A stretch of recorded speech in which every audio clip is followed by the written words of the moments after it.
पाकिस्तान में डॉलर में पैसे किस तरह लेकर आ सकते हैं को समराइज़ करूंगा, लेकिन उसमें कुछ फेजेस में मैं बताना चाहूँगा। यहाँ रह के भी हम हायरिंग कर सकते हैं यूके के लिए, यूएसए के लिए। ग्लोबली आप तक आए हैं तो वो सिर्फ शायद आपके पास ना आए हों, वो ग्लोबली किसी और के पास भी जा सकते हैं। किस तरह से लीड्स किस तरह से आती हैं आपको?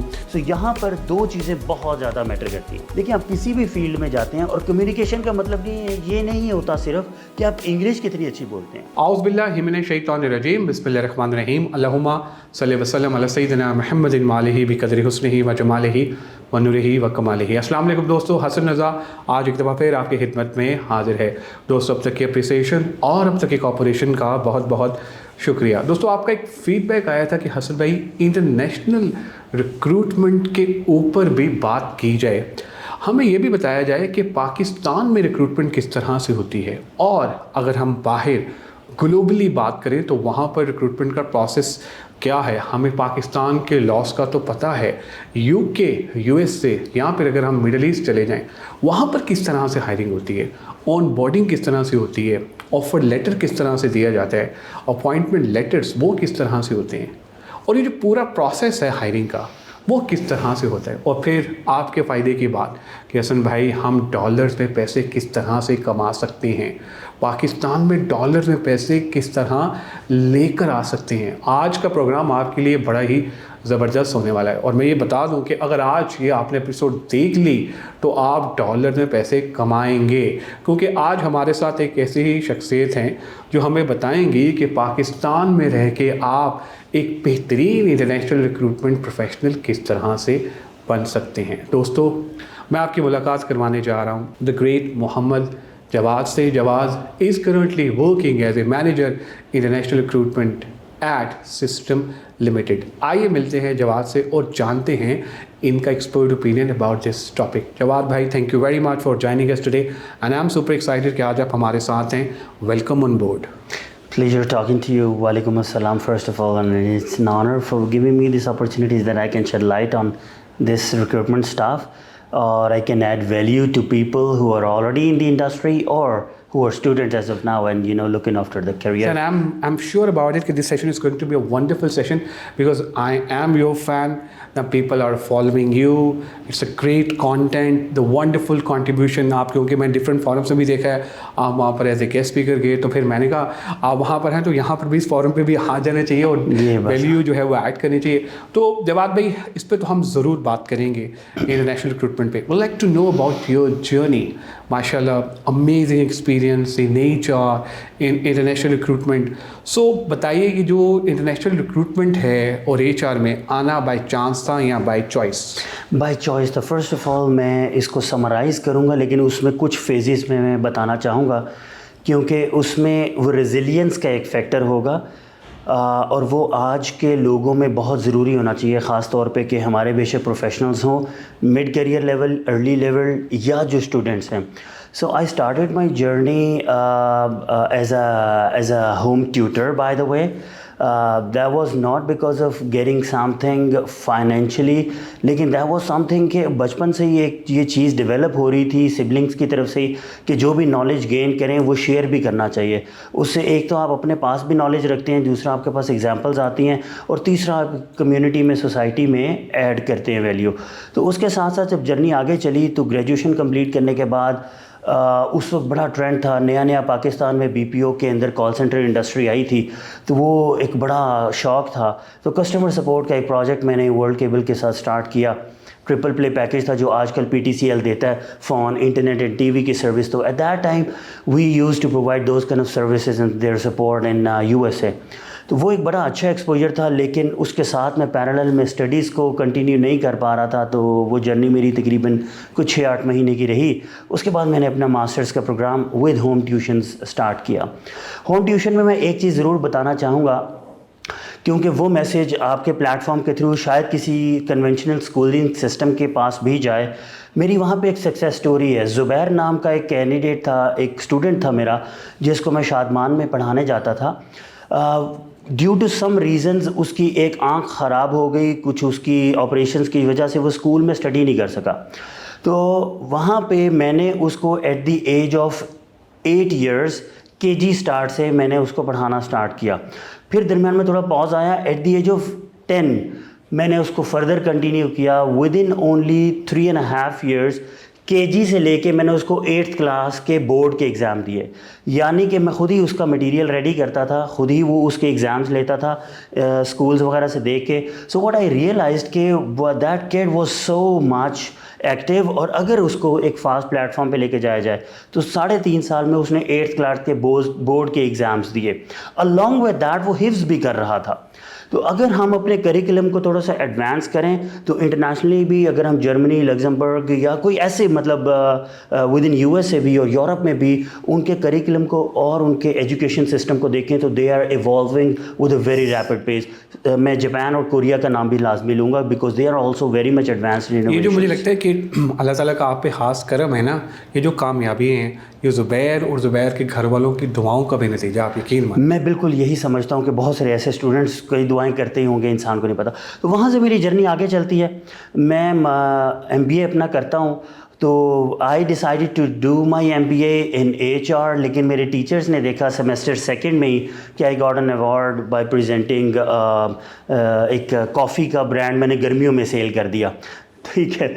तो that was a good project. तो मेरे टीचर्स ने मुझे सजेस्ट किया कि you must go into sales and marketing. मैंने कहा ठीक है, बोलता भी थोड़ा ज़्यादा हूँ तो इसी में चलते हैं। तो I completed my masters from institute of management sciences वाकेम, सेंटर पॉइंट पे, बहुत अच्छा इंस्टीट्यूट है, उनका क्राइटेरिया बहुत अच्छा है। वहाँ से मैंने अपना मास्टर्स सेल्स एंड मार्केटिंग में कंप्लीट किया और उसके बाद मैं फार्मास्यूटिकल कंपनी में ज्वाइन किया मैंने BDM के थ्रू की पोजीशन पे, बिज़नेस डेवलपमेंट इंटर्न था और उसके बाद आगे एग्जीक्यूटिव के तौर पे चला। लेकिन इससे पहले मैं एक और बात रिक्रूटमेंट के हवाले से भी बताता चलूँ और स्किल्स गैदरिंग के हवाले से बताता चलूँ कि लाइफ में मुझे पेरेंट्स की तरफ से भी और मेरे सीनियर्स, मेरे सिबलिंग्स ख़ास तौर पर उसमें शामिल हैं कि ये चीज़ मेरी पर्सनालिटी में ज़रूर थी कि कुछ भी हो अच्छा है तो उसको गेन करने से रुकना नहीं है। Must be resilient and flexible. कोई भी चीज़ छोटी नहीं होती, उस नॉलेज को गेन करना। तो ग्रेजुएशन के बाद जब मैंने थोड़ी देर ये कस्टमर सपोर्ट की जॉब की और कॉल सेंटर इंडस्ट्री की जॉब की, इसके साथ होम ट्यूशन, इसके साथ मैं पैरेलल में I was a computer geek, तो मैं फ्रीलांसिंग भी स्टार्ट कर दी। Upwork used to formally known as oDesk. At that time मैं ओडेस्क में काम करता था और उसके पैरेलल में ई-लैंस चलता था। अब फाइवर चलता है। फाइवर एंड अपवर्क जो है वो एक दूसरे के रिवर्स मॉडल्स हैं बाय द वे। उसके ऊपर भी मैं लाइट ज़रूर डालूंगा आगे जब बात करेंगे। तो वहाँ से मैं फ्रीलांसिंग भी ज़रूर करता था। तो जब मेरा मास्टर्स कंप्लीट होता है उसके साथ साथ मैं फ्रीलांसिंग भी कर रहा था। जब मैंने फार्मास्यूटिकल में मार्केटिंग की जॉब की, सो आई रियलाइज कि नहीं यार, इसमें एग्जैजरेशन बहुत ज़्यादा है, रियल प्रोडक्ट कुछ और है और मुझे करनी पड़ रही है। और पर्टिकुलरली मतलब I opted to come out from that job और उसके बाद मैंने अपना फ्रीलांस ही कंटिन्यू किया till 2011 and I was by the way getting good money, 6 figures उस दौर में। If you talk about 2011 was pretty good. लेकिन उसमें ये है कि कुछ मुझे शादी भी करना थी और at that time to be very honest कुछ एक्सटर्नल फैक्टर्स इन्वॉल्व होते हैं। तो कुछ मैक्रो फैक्टर्स थे। इलेक्ट्रिसिटी क्राइसिस पाकिस्तान में बहुत ज़्यादा थे, तो यूपीएस, बैकअप, जनरेटर, ये वो। Kudos to my brothers as well and my family जिन्होंने उस वक्त अरेंज किया और वो सारा कुछ करते थे। Still it was very difficult to attend the foreign clients within those crisis. और अलॉन्ग विद दैट मेरी कुछ पर्सनल जर्नी थी कि मैंने ये मिसाल कायम करनी थी शादी जल्दी करने की। तो जब आपने ये करना होता है तो you must be associated with some brand और एक आपके पास सिक्योर इनकम का सोर्स होना चाहिए। So I had to join any organisation with a stable job. तो उस वक्त मेरी जर्नी HR में स्टार्ट होती है। मैं सिस्टम्स लिमिटेड ज्वाइन करता हूँ 2011 में as a recruitment executive.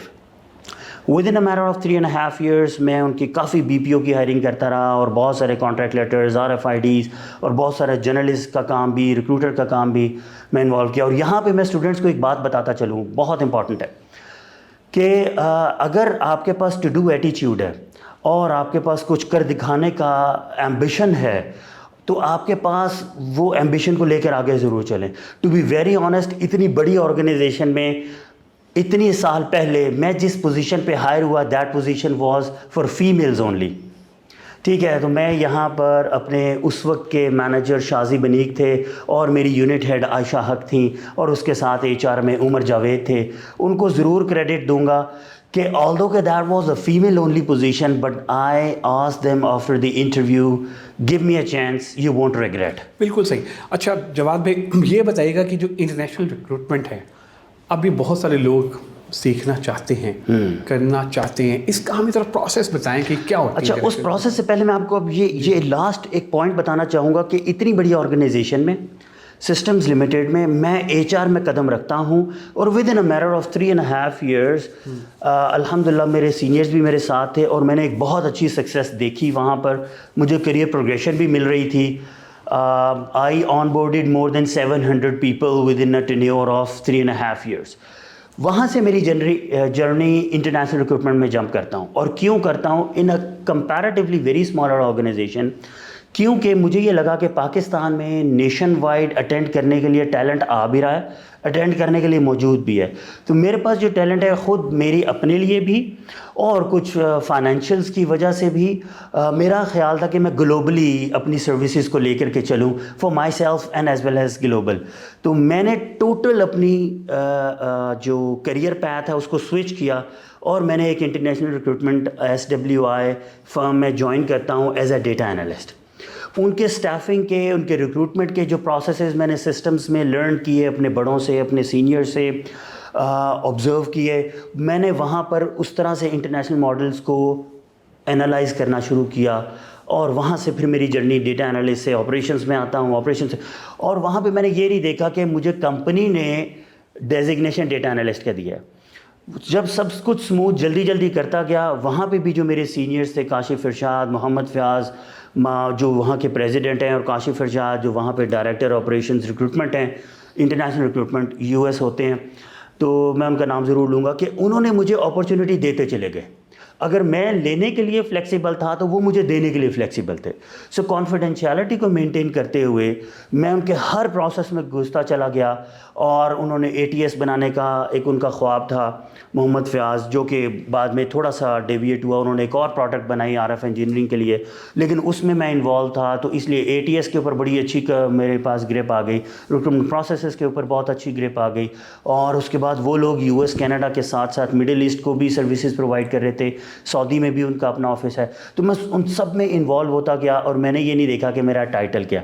Title मेरा सीनियर डेटा एनालिस्ट के साथ, फिर ऑपरेशंस रिक्रूटिंग एनालिस्ट के साथ business analyst for their staffing operations की तरफ जाता चला गया।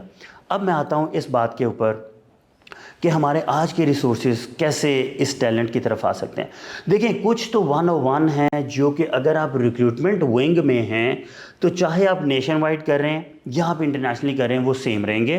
टूल्स चेंज होंगे, प्लेटफॉर्म्स चेंज होंगे, थोड़ी मज़ीद स्किल्स ज़रूर एडअप होंगी, लेकिन जो 101 एक प्रोसेस है रिक्रूटमेंट का, कि getting the requisition, understanding of that job and requisition, उसके मुताबिक टैलेंट को सोर्स करना है, सोर्स करने के बाद उसको क्वालिफाई करना है और उसको हायरिंग मैनेजर के पास एक अच्छे अंदाज में उसके रेज्यूमे को अपडेट करते, फॉर्मेट करते, प्रेजेंट करना है। तो नेशन वाइड भी हम यही करते हैं।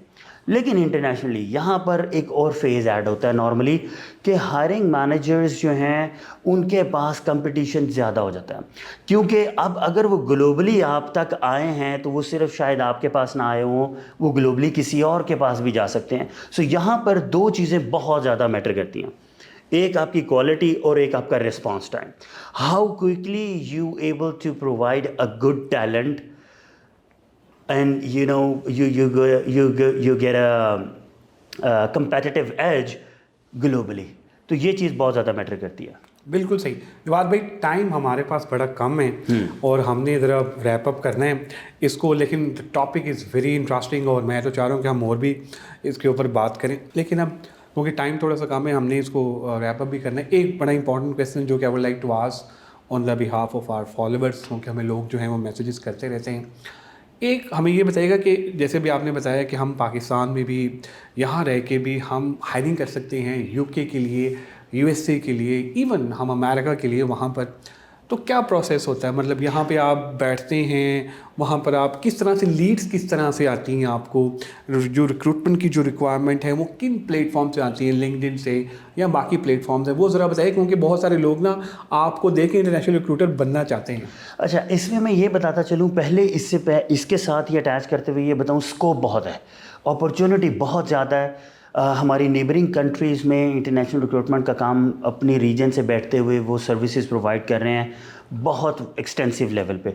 तो हमारे पास यहाँ पे रिक्रूटर्स का टैलेंट मौजूद है, but to be very honest international recruitment की साइड पे अब लोगों का रुझान आ रहा है स्टूडेंट्स का, विच इज़ वेरी गुड। लेकिन अभी ये मार्केट निश है, जितनी अपॉर्चुनिटी है उसके मुताबिक टैलेंट नहीं है। तो जब भी कभी सप्लाई एंड डिमांड हो तो मैं आपको ये ज़रूर बताता चलूँ कि अगर जो आप लोग इस फील्ड में आते हैं तो अपॉर्चुनिटी बहुत है, ठीक है। अब इसके साथ बताता चलूँ कि ये बिज़नेस होता कैसे है। कुछ तो देखिए कंपनीज बैठी हुई हैं, बिज़नेस लाना उनका काम है कि लीड जनरेशन कैसे हुई उसमें थोड़ा बहुत आपको बताता चलूँ कि कुछ तो उनकी कंपनीज़ का ब्रांड इमेज जिस तरह से होता है बाकी सर्विसेज में, तो वो क्लाइंटेल उस की वजह से आ जाती हैं। प्लेटफॉर्म तो बताएं जरा, कौन से प्लेटफॉर्म? लिंक्डइन के थ्रू आ जाते हैं उनके पास, और बहुत सारे ऐसे देखें लीड जनरेट हो सकती है, अपवर्क से भी हो सकती है, लेकिन मेनली जो है अगर आप रिलेशनशिप बेस्ड की बात करते हैं तो वो लिंक्डइन से लीड जनरेट होती है, ठीक है। उसके बाद ये एलिमेंट है कि अब वो लीड जनरेट तो होगी, रिक्विजिशंस आपके पास आ गई, क्या आपके पास डिलीवर करने के लिए कैपेसिटी मौजूद है, टीम मौजूद है, अगर वो इंडिविजुअल रिक्विजिशन किसी ने लिए हैं वो स्किल्स आपके पास मौजूद हैं, तो प्लेटफॉर्म्स लिंक्डइन हो सकते हैं जिसके अंदर रिलेशनशिप बेस्ड भी हो सकता है। आप ऐसी स्टाफिंग फर्म्स को कनेक्ट कर सकते हैं ओवर द लिंक्डइन कि आपके पास ये रिक्विजिशंस लोग देते हैं, हायरिंग मैनेजर जो हैं, एंड क्लाइंट्स आपको रिक्विजिशंस देते हैं, एक जो एजेंसी रिक्रूटमेंट जिसको बोलते हैं, with in the US, with in the Europe, with in middle east. अगर उनके पास रिक्विजिशंस आती हैं तो वो फर्दर आउटसोर्स कर सकते हैं पाकिस्तान में, इंडिया में, मलेशिया, दुबई के ऐसे। तो पाकिस्तान से बैठते हुए तो ये प्लेटफॉर्म होगा कि रिक्विजिशंस आपको अपवर्क से आप ले सकते हैं, लिंक्डइन से ले सकते हैं कि आई कैन सर्व यू। तो अगर आप इंडिविजुअल सोलो फ्रीलांसर हैं तो आपको वो उतने ही वॉल्यूम देंगे, और अगर आप एज अ कंपनी प्रेजेंट करते हैं तो वो उसके मुताबिक आपको बिजनेस देंगे, जिसको आप अटेंड करके जिस भी रीजन की आप क्लाइंटेल लाते हैं उस रीजन की करेंसी में आपके पास पैसे आएंगे। अगर यूएस कनाडा है तो डॉलर्स में, ऑस्ट्रेलिया है तो डॉलर्स में, अगर आपके पास यूरोप रीजन है तो यकीनन पाउंड्स वगैरह। बिल्कुल सही। Thank you very much Jawad भाई for your time, for your support and love. माशाल्लाह you are an amazing speaker, अल्हम्दुलिल्लाह। बड़ा ज़बरदस्त रहा, मुझे तो बल्कि बड़ा मज़ा आ रहा था, लेकिन टाइम जो ना वो बचा ज़रा, we have to manage it, तो हमने ज़रा उसको देखना था। हम चाहेंगे कि आप आगे भी आते रहें और इसी तरह हमें जो है ना वो सपोर्ट करते रहें और इस तरह वैल्यू ऐड करते रहें। मैसेज, फाइनल मैसेज जो आप देना चाहें हमारे? फाइनल मैसेज मैं हमेशा अपनी टीम को भी देता हूँ और हर प्लेटफॉर्म पे देने की कोशिश करता हूँ। 3 स्किल्स ऐसी हैं जो कि रिक्रूटर्स के पास भी और दूसरे प्रोफेशनल्स के पास भी ज़रूर होनी चाहिए। पहली स्किल तो मैंने आपको बताया, वो सॉफ्ट स्किल है रिजिलियंट। आपको ज़रूर फ्लेक्सिबल होना है, अडेप्टेबल होना है। दूसरी स्किल है कम्युनिकेशन। देखिए आप किसी भी फील्ड में जाते हैं और कम्युनिकेशन का मतलब ये नहीं होता सिर्फ कि आप इंग्लिश कितनी अच्छी बोलते हैं। इंग्लिश तो बोलनी ही है अगर आपने फॉरेन क्लाइंट्स को अटेंड करना है, लेकिन उसका कंटेंट भी बहुत मैटर करता है, ठीक है। अच्छा, अब ये भी ज़रूर बताता चलूँगा प्रिसाइजली कि आप वो कैसे इन्हांस कर सकते हैं। Read books and try to communicate with other people. Initially do not hesitate कि आप कैसे बात कर रहे हैं।